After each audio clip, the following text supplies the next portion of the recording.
গতকাল যেহেতু আমার ফ্রেন্ডের হলুদের ভিডিও দিয়েছি, সো এটা ছিল নিশ্চয় ফ্রেন্ডের বিয়ের ভিডিও। আমি ফুল রেডিও হয়েছি, কিন্তু আর আমার বিয়েটা খাওয়া হলো না। সেই বিয়ের জায়গায় আমার যেতে হলো হসপিটালে, কারণ আমার আপুর বেবি হবে আজকে। সো ইমার্জেন্সি কল দেওয়া হয়েছে, আম্মু কল দিয়ে বলছে যে আপুর ব্লাড লাগবে। সো একটা ভাইয়ার জন্য আমরা ওয়েট করছিলাম, ওই ভাইয়াটা আসছে পরে। ওই ভাইয়াটাকে নিয়ে আমরা ইমার্জেন্সি হসপিটালে চলে যাই। ভাই, কি হওয়ার কথা ছিল আর কি হয়ে গেল। তারপর যাওয়ার কিছুক্ষণ পরে ওকে ওটিতে নিয়ে যায়। আর এই সময়টা যে কি একটা সময়, ভাই এখানে ওয়েট করাটা যে কেমন লাগে, পুরা সবাই টেনশন।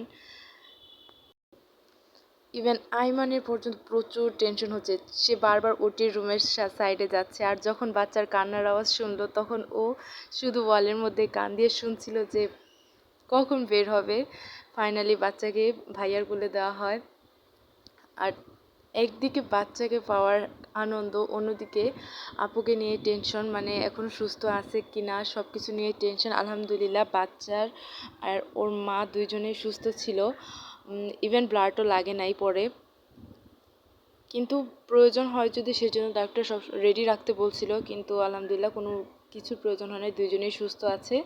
আমি বাচ্চার ফেস শো করি নাই। বাসার সবাই খুবই হ্যাপি, একে করে সবাই আসছিল, দেখছিল। দেন আইমান পর্যন্ত অনেক হ্যাপি, আইমানরা এখন 2 ভাই হয়ে গেল। আর দেখেন আইমান কি সুন্দর করে ঘুম পাড়ানোর চেষ্টা করছে।